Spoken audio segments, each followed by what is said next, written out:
Oblige-toi à travailler sur toi chaque jour, pas parce que tu en as envie, mais parce que ta vie en dépend. Personne ne viendra te sauver. Personne ne viendra construire la meilleure version de toi-même à ta place. Tu es ton propre projet, le plus important de ton existence. Et si tu ne prends pas cela au sérieux, tes rêves resteront des intentions. Tu veux des résultats? Commence par la discipline. Tu veux la paix intérieure? Cultive l'autocontrôle. Tu veux la liberté? Assume la responsabilité. Arrête d'attendre le bon moment. Arrête de laisser ton humeur décider de ta vie. Engage-toi. Pousse-toi. Fais émerger en toi le caractère de celui qui ne lâche pas, qui se présente chaque jour, qui avance malgré tout. C'est là que naît la véritable transformation. Avant que la vidéo ne commence vraiment, je veux que tu fasses quelque chose de simple, mais puissant. Va dans les commentaires et écris « À partir d'aujourd'hui, je m'engage à grandir chaque jour. Je suis stoïque ». Fais-le pour participer, mais surtout pour ancrer cette décision dans ton esprit. Parce que lorsque tu écris quelque chose, tu le déclares. Et lorsque tu le déclares, tu le renforces. C'est une manière de reprogrammer ton subconscient, de dire clairement à ton cerveau « Voici qui je suis maintenant ». Ne sous-estime jamais le pouvoir d'une phrase écrite avec intention. Le changement commence par une décision, une parole, puis une action. Numéro 1, prendre la vie au sérieux. Prends la vie au sérieux, non pas parce qu'elle est lourde, mais parce qu'elle est précieuse. Parce qu'elle est limitée. Parce que c'est un cadeau que beaucoup gaspillent faute de direction. Beaucoup vivent comme si le temps était infini, comme si chaque jour ne comptait pas. Mais la vérité, c'est que chaque action, chaque choix, chaque effort façonne ton avenir. Et si tu ne prends pas ta vie au sérieux, personne ne le fera pour toi. Chaque jour est une occasion de te construire. Il ne s'agit pas d'être parfait ni de te comparer. Il s'agit de te regarder honnêtement et de te demander « Est-ce que je deviens celui que je pourrais être? Est-ce que je grandis ou est-ce que je me contente de survivre ?» La croissance ne tombe jamais du ciel. Elle se choisit. Et ce choix demande intention, sacrifice et engagement. Prendre ta vie au sérieux, c'est arrêter les excuses. C'est accepter que ton histoire t'appartient. Peu importe d'où tu viens, l'important, c'est la direction que tu choisis maintenant. Et cela implique de travailler même lorsque tu n'en as pas envie, même lorsque personne ne regarde, même lorsque les résultats tardent. Ce sont ces moments-là qui construisent le caractère. Vouloir un avenir meilleur pour toi et pour les tiens n'est pas de l'égoïsme. C'est de la vision. Cela demande de dire non à la facilité, de t'entourer de personnes qui avancent elles aussi. Parfois, cela implique de quitter des environnements où l'effort n'est pas valorisé. Cela veut dire travailler pendant que d'autres se reposent. Lire pendant que d'autres se distraient. Économiser pendant que d'autres dépensent. Non pas par frustration, mais parce que tu comprends que ce que tu construis maintenant portera ses fruits demain. L'effort ne se voit pas toujours immédiatement, mais il produit toujours quelque chose. Chaque petite victoire, chaque habitude, chaque tentation surmontée crée une vie solide. Tu ne te bats pas contre les autres, mais contre ta version d'hier. Et si tu progresses un peu chaque jour, tu es en train de gagner. Les stoïciens l'avaient compris, vivre avec un but, aligné avec la vertu, est essentiel. Ils enseignaient que nous ne contrôlons pas tout, mais que notre réponse aux événements est toujours entre nos mains. Prendre la vie au sérieux, c'est vivre chaque jour pleinement, avec intention. La discipline n'est pas une prison, c'est une forme de liberté. Parce que celui qui se maîtrise n'est pas contrôlé par ses impulsions, mais guidé par sa raison. Ne te mets pas à prendre ta vie au sérieux seulement en temps de crise. Commence maintenant. Avance chaque jour. Dans quelques années, tu te remercieras de ne pas avoir choisi la facilité, mais le courage. Numéro 2. Travaille plus sur toi-même que sur ton emploi. Tu travailles dur dans ton travail. Tu arrives à l'heure, tu accomplis tes tâches, tu supportes la pression. Mais combien de temps travailles-tu sur toi-même? Beaucoup s'épuisent pour un salaire, mais négligeant leur croissance, leur esprit, leur vision. Ils construisent le rêve des autres, mais pas le leur. Avoir un emploi est important, mais ce n'est pas suffisant. Ton travail te donne une stabilité. Ton développement personnel te donne la liberté. La liberté de choisir, de créer, d'avancer. Lorsque tu travailles sur toi-même, ta vie entière se transforme.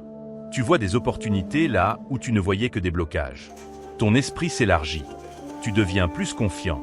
Et cela vaut plus que n'importe quel salaire. Personne ne peut t'enlever ce que tu apprends, les compétences que tu développes, la force mentale que tu construis. C'est ton capital le plus précieux. Mais cela demande un choix quotidien. Éteindre la distraction pour ouvrir un livre, te lever un peu plus tôt, apprendre quelque chose de nouveau, investir dans ton esprit.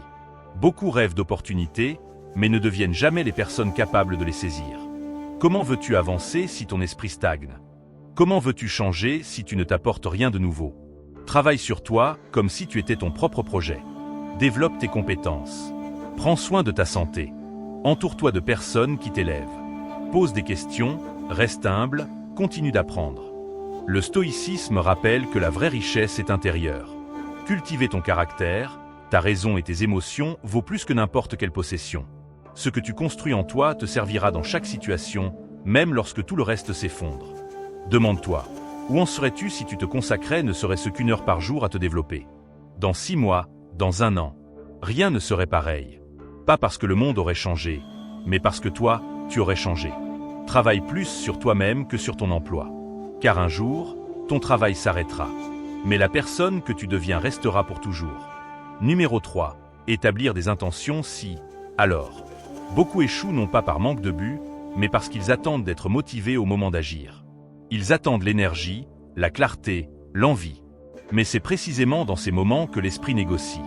Il te dit que tu peux le faire plus tard, que ce n'est pas urgent.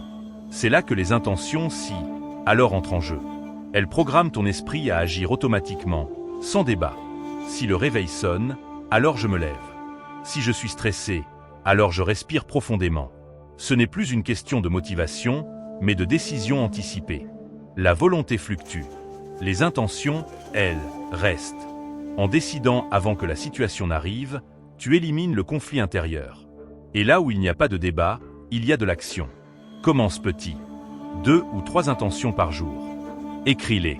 Relis-les. Applique-les. Chaque fois que tu respectes une intention, tu renforces ta confiance en toi. Tu deviens plus stable, plus aligné, plus libre. Marc Aurèle appliquait cette idée. Chaque matin, il anticipait les difficultés et décidait comment y répondre. Cette préparation ne le fragilisait pas, elle le préparait à rester maître de lui-même. Les intentions, si, alors sont une version moderne de cette sagesse. Lorsque tu choisis ta réponse avant le chaos n'a plus de pouvoir sur toi. Numéro 4. Le rejet des formules rapides. Nous vivons dans une époque obsédée par l'immédiat. Tout doit aller vite. Maigrir vite, réussir vite, apprendre vite. Ces promesses attirent, mais elles sont creuses. Ce qui vient sans effort disparaît sans résistance.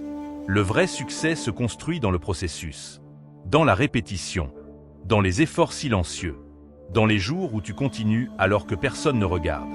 Les raccourcis ne construisent rien de solide. Ce qui dure, c'est ce que tu bâtis avec discipline, persévérance et vision. Rejeter les formules rapides est un signe de maturité. Cela signifie que tu ne cherches plus des miracles, mais des fondations. Que tu choisis la vérité plutôt que l'illusion.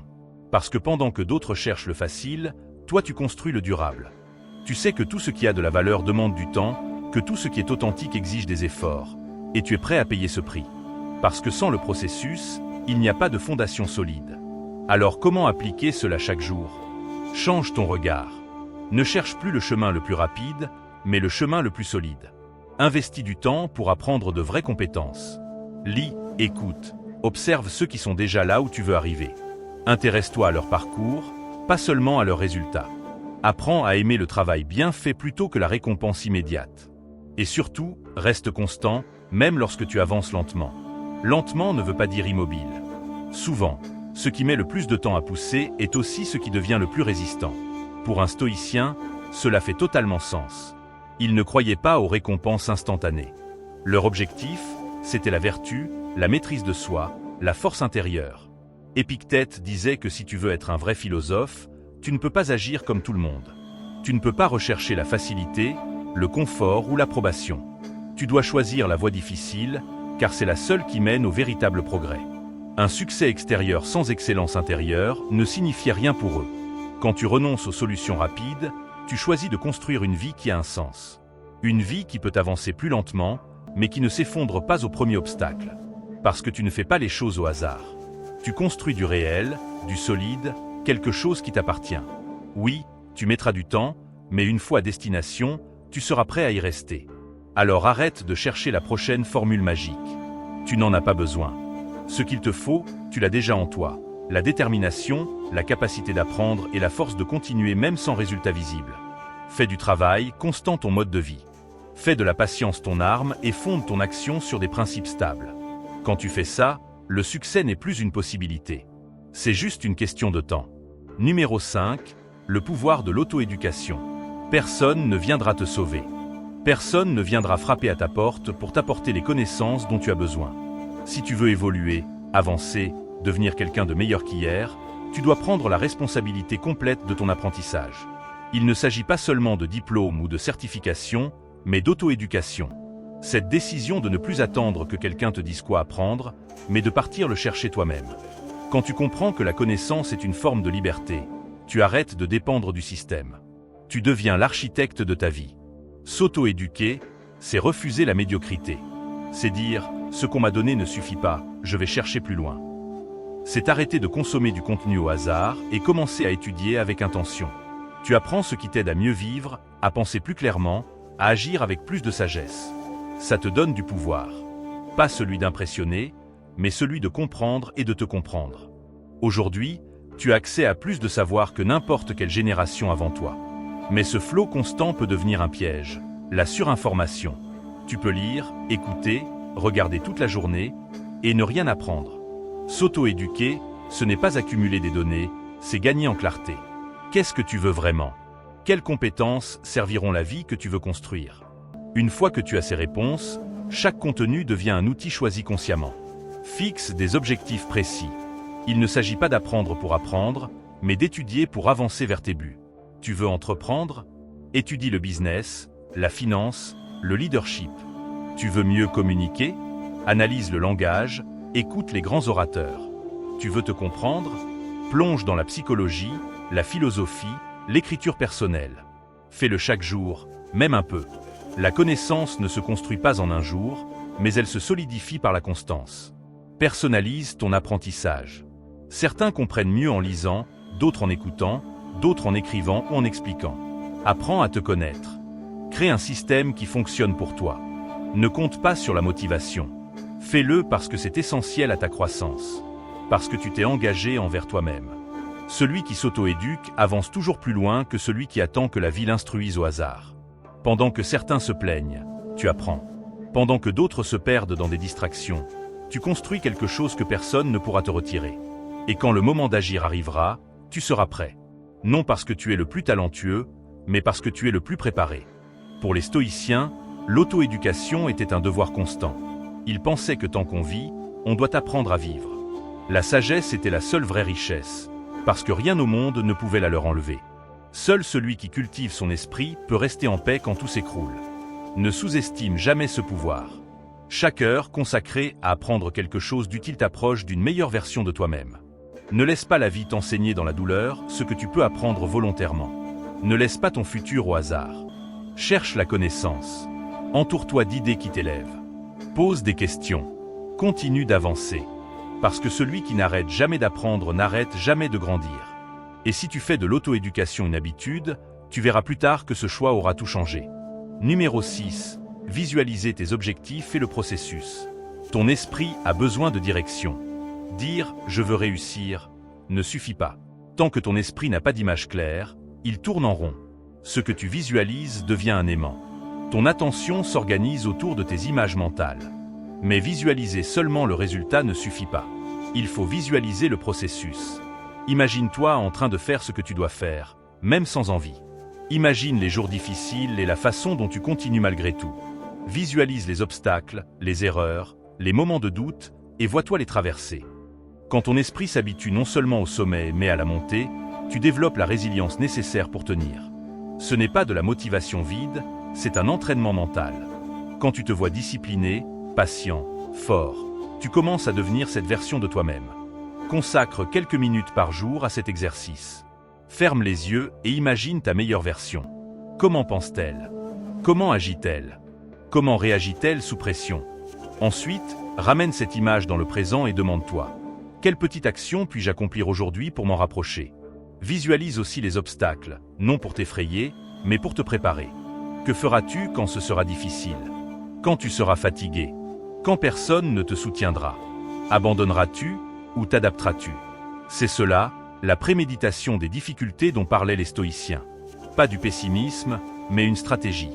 Plus tu visualises ce processus, plus tu développes un mental clair, stable, orienté vers la vertu et non vers les résultats immédiats. Ainsi, Quand la réalité se présente, elle ne t'effraie plus. Tu l'as déjà vécu dans ton esprit. Numéro 7. Les opportunités apparaissent à ceux qui sont prêts. Elles ne tombent pas du ciel. Elles arrivent parce que tu t'es préparé. Parce que pendant que certains se reposaient, toi tu continuais à apprendre. Beaucoup attendent que la vie leur donne quelque chose sans avoir construit la capacité de recevoir ou de maintenir cette chose. Les opportunités existent partout, tout le temps. Si tu ne les vois pas, ce n'est pas parce qu'elles sont absentes, mais parce que tu n'es pas encore capable de les reconnaître. Pour quelqu'un d'impréparé, une opportunité ressemble à un risque, à un poids, à quelque chose d'inatteignable. Mais pour celui qui s'est préparé, c'est un passage qu'il s'est déjà emprunté. L'opportunité n'est pas une question de chance, mais de préparation. Jour après jour, sans attendre la motivation, sans attendre un signe. Tu te prépares parce que tu sais que ton moment viendra, et que tu refuses qu'il te trouve dans le doute. Plus tu apprends, plus tu deviens capable d'agir rapidement au moment opportun. Tu veux attirer plus d'opportunités? Investis chaque jour dans ton esprit, tes compétences, ta vision. Étudie ceux qui ont déjà fait ce que tu veux faire. Développe un état d'esprit solide, qui cherche des solutions plutôt que des excuses. Beaucoup disent, si une grande opportunité arrivait, je donnerais tout. Mais sans préparation, tu ne la reconnaîtras même pas. Es-tu prêt aujourd'hui pour le niveau d'exigence que tu demandes à la vie? Sinon, cette opportunité passera devant toi sans que tu t'en rendes compte. Les stoïciens l'avaient compris. Ils ne cherchaient pas des circonstances favorables. Ils cherchaient à être prêts, intérieurement. Épictète disait que nous devons vouloir que les choses arrivent comme elles arrivent, et nous préparer à y répondre avec sagesse. La véritable opportunité se trouve dans l'instant présent, dans la possibilité d'appliquer la vertu. Alors ne te demande pas quand ton moment viendra. Demande-toi si tu seras prêt quand il viendra. Si tu le es, tu sauras le saisir et le transformer en quelque chose de plus grand. Numéro 8. Développer une mentalité inébranlable. Tout commence dans l'esprit. Avant chaque réussite, il y a une victoire intérieure. Peu importe ton talent ou tes ressources, si ton mental est fragile, tu abandonneras au premier obstacle. Une mentalité solide n'est pas innée. Elle se construit. Elle se forge dans la répétition quotidienne, dans la compréhension que chaque défi fait partie du parcours, pas une menace. L'échec n'est pas la fin, c'est une étape. Chaque chute, chaque erreur, chaque difficulté est une opportunité cachée. Seuls ceux qui ont un mental fort le voient ainsi. C'est ce que la psychologie appelle la mentalité de croissance. Ceux qui croient qu'ils peuvent s'améliorer finissent toujours par avancer. Non parce qu'ils ne tombent jamais, mais parce qu'ils refusent de laisser la chute les définir. Ils l'utilisent. Ils la transforment en énergie pour continuer. Pendant que certains s'enfoncent dans l'auto-apitoiement, d'autres s'élèvent grâce à l'apprentissage. Comment développer cette mentalité? D'abord en acceptant que l'inconfort fait partie de la croissance, que la difficulté n'est pas la preuve que tu échoues, mais la preuve que tu avances. Tu dois arrêter de fuir la douleur, la regarder en face et te demander « Qu'est-ce que je suis censé apprendre ici ?» C'est là que le changement commence, car ton attention détermine ton expérience. Si tu vois un défi comme une punition, tu souffriras. Si tu le vois comme un entraînement, tu grandiras. Ensuite, élimine la pensée du tout ou rien. Tu n'as pas à être parfait, seulement à continuer. Un mauvais jour n'annule pas tes efforts. Un échec ne prouve pas que tu es incompétent. Il montre simplement que tu es en chemin, et c'est ce chemin qui te façonne. Chaque jour où tu refuses d'abandonner, ton mental se renforce. Chaque jour où tu choisis d'apprendre plutôt que te plaindre, ton caractère se solidifie. C'est ça, une mentalité inébranlable, celle qui se construit au cœur de la tempête, jamais à l'écart. Et du point de vue stoïcien, cette vision est totalement cohérente. Marc Aurèle disait que l'âme se renforce en résistant, qu'il ne fallait pas souhaiter des épreuves plus faciles, mais devenir plus fort soi-même. Les stoïciens ne cherchaient pas à éviter les défis, ils cherchaient à les affronter avec vertu. Pour eux, la liberté n'était pas d'échapper à la souffrance, mais de maîtriser l'esprit qui l'interprète. Quand tu y parviens, plus rien ne t'arrête. Tu peux tout perdre à l'extérieur, mais si tu restes solide à l'intérieur, tu as déjà gagné. Fais du progrès ton objectif. Ne t'obsède pas sur les résultats rapides. Améliore-toi un peu chaque jour. Apprends à avoir confiance en toi, non pas parce que tout va bien, mais parce que tu sais que tu ne vas pas abandonner. Il y aura des jours difficiles, des moments de doute, mais si ta mentalité est bien enracinée, tu avanceras. Pas grâce à la motivation, mais grâce à la conviction. Le talent peut ouvrir des portes, mais seule une mentalité solide te maintient à l'intérieur. L'enthousiasme peut lancer un projet, mais seule la résilience le fait tenir. Entraîne donc ton esprit comme le muscle le plus précieux que tu possèdes.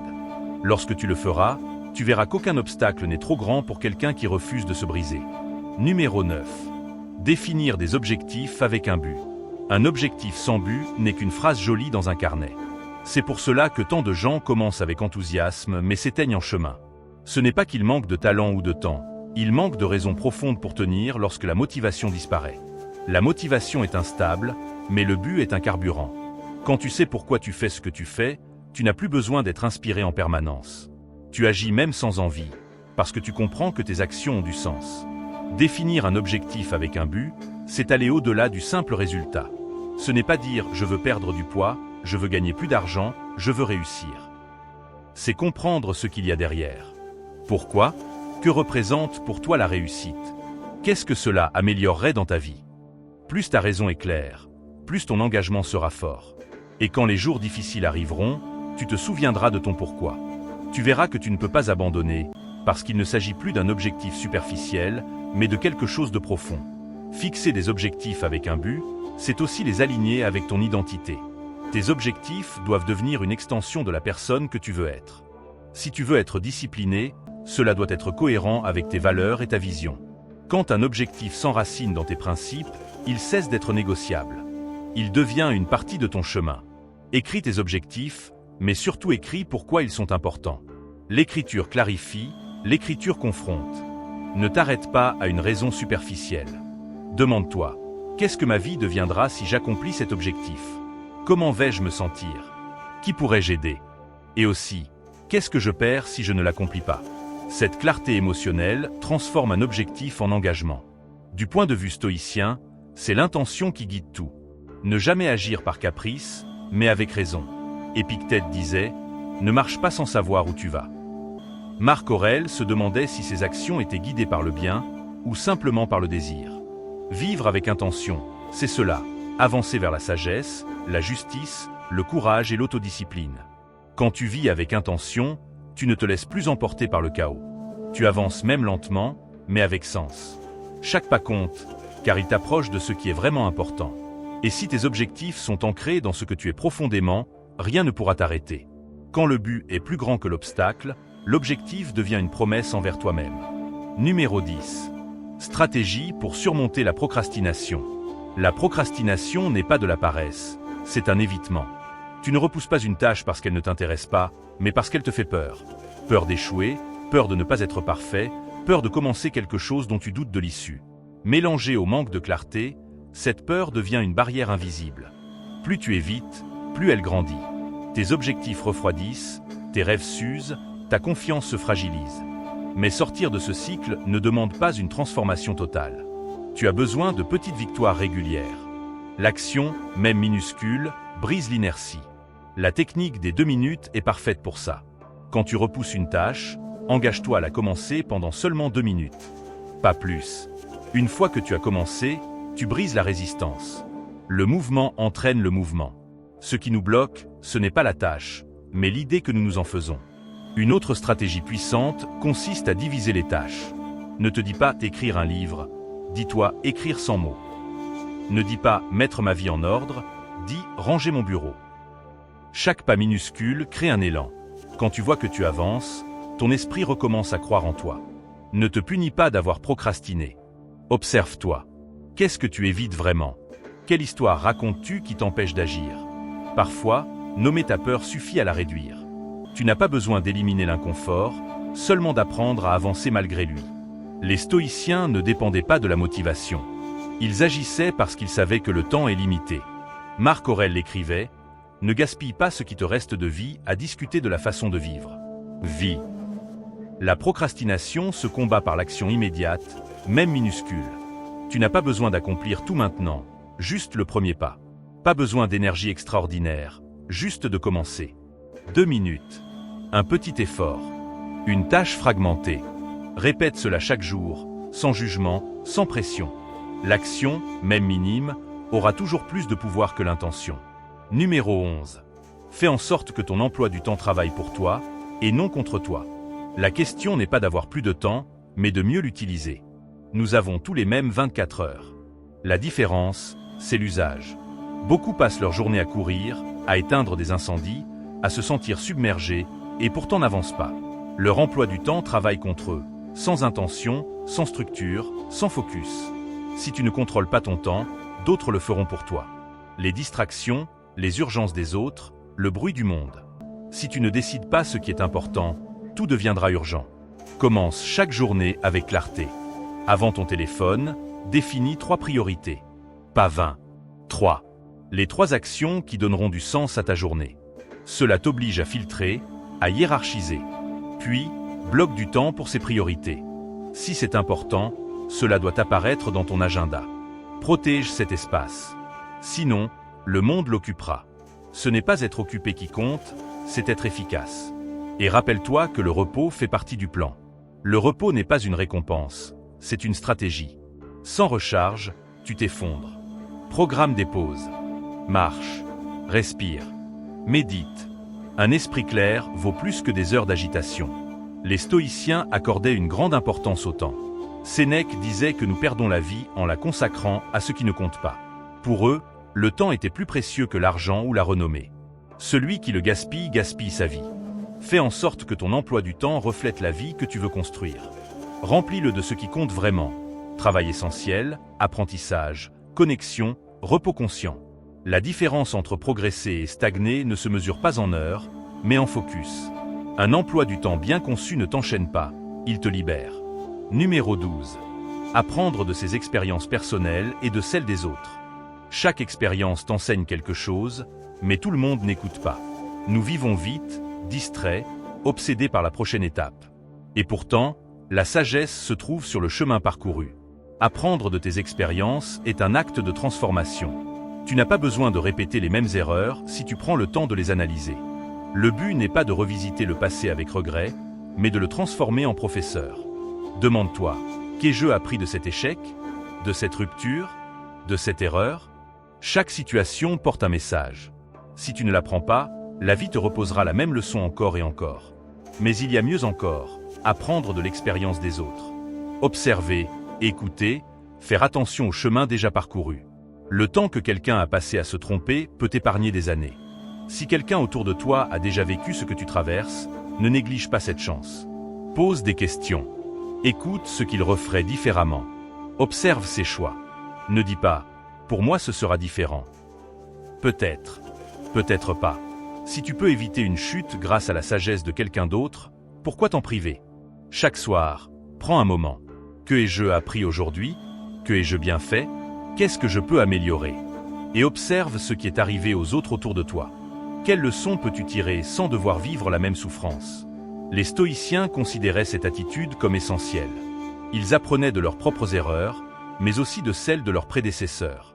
Pour eux, ignorer une leçon visible était une forme d'ignorance. Épictète disait qu'est sage non seulement celui qui apprend de sa propre expérience, mais aussi celui qui apprend de celle des autres. Les stoïciens pratiquaient la révision quotidienne. Marc Aurèle écrivait dans ses pensées, non pas pour publier un livre, mais pour s'analyser, se corriger, se perfectionner. Pour lui, chaque jour était une leçon, chaque interaction un test, chaque erreur une occasion de grandir. Il ne cherchait pas à vivre sans faute, mais à ne pas les répéter. Et s'il pouvait éviter une erreur grâce à l'expérience d'un autre, c'était encore mieux. Si tu fais de cette habitude un pilier de ta vie, tu verras un changement radical. Tu commettras moins d'erreurs, tu prendras de meilleures décisions. Tu gagneras en clarté. Pas parce que tu es parfait, mais parce que tu ne laisses plus la vie te frapper pour comprendre. Tu apprends avant que le choc n'arrive. Tu observes, tu retiens, tu avances plus léger, plus centré, plus intelligent. Ne gaspille pas tes leçons, ni les tiennes, ni celles des autres. Chaque histoire, chaque faux pas, chaque réussite contient un enseignement.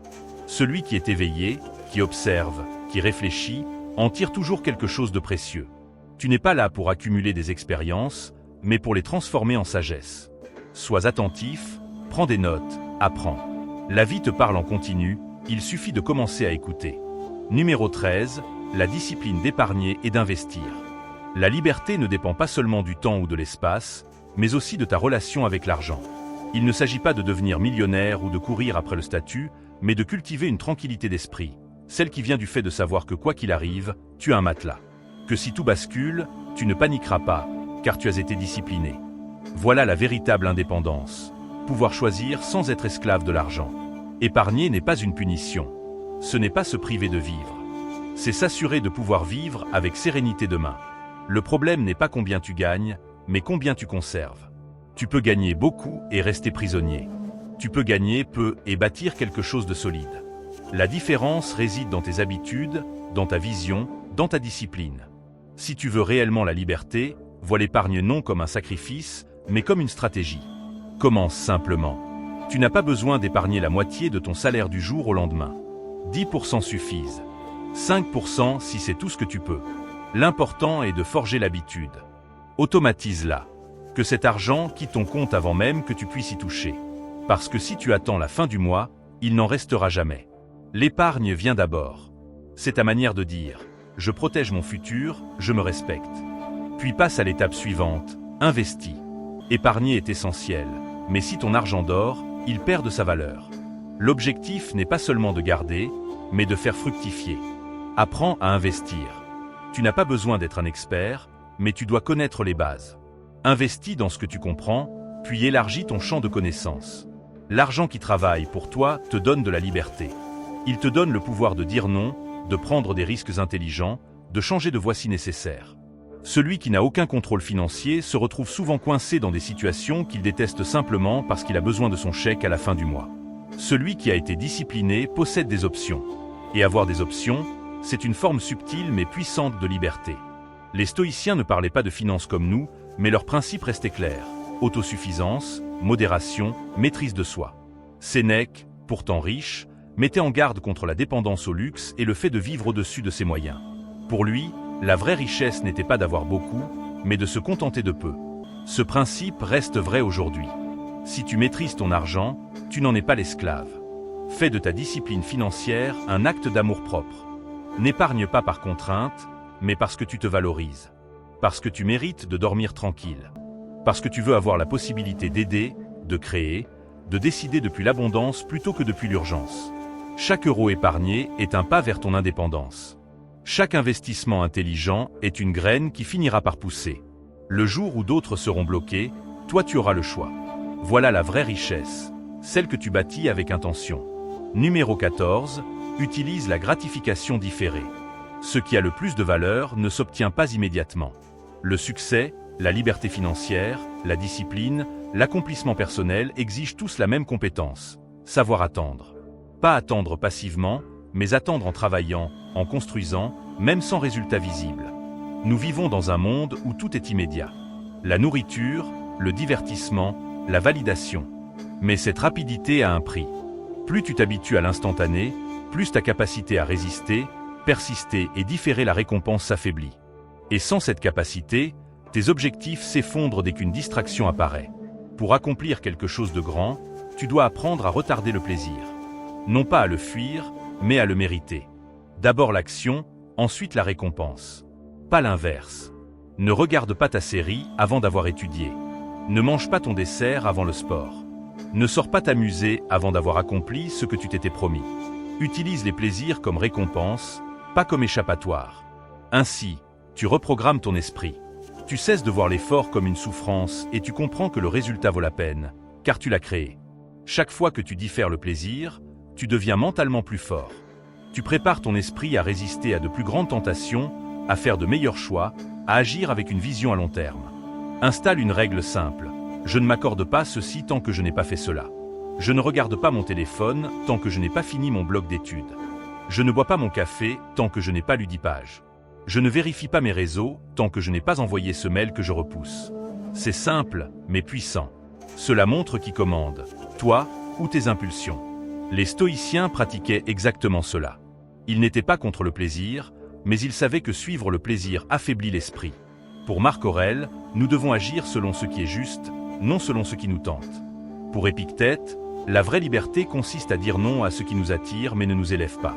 Avec le temps, tu deviendras plus concentré, plus fort, plus libre. Parce que celui qui sait attendre sait gagner. Et bien sûr, il y aura des moments où tu voudras céder.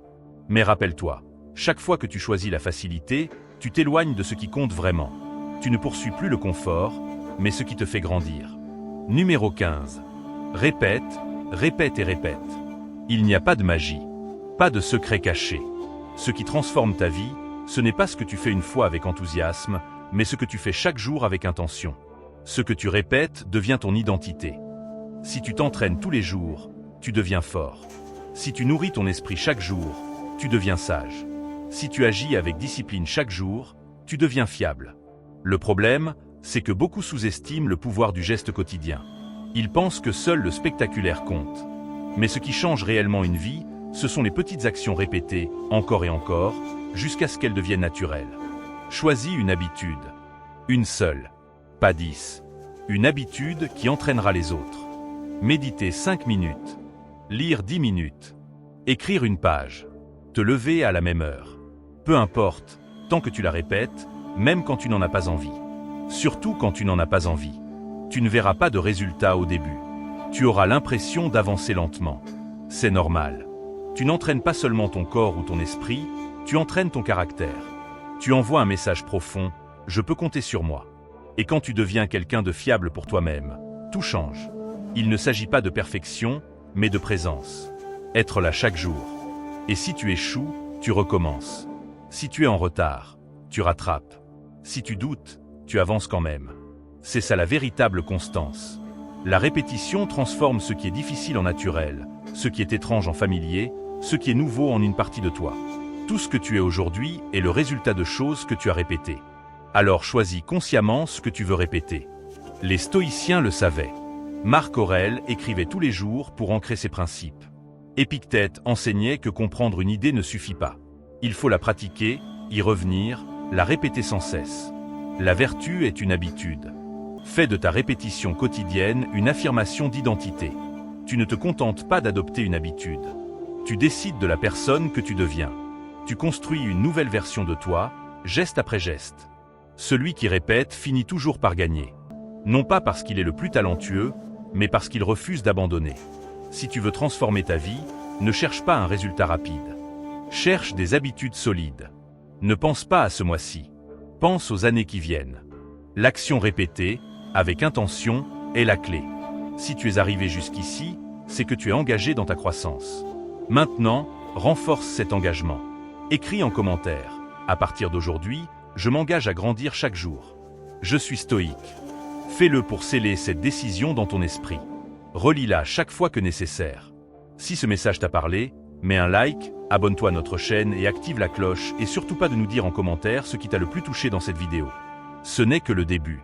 Ici, nous construisons un mental fort, un caractère solide et une discipline réelle. Jour après jour, pas à pas, ensemble.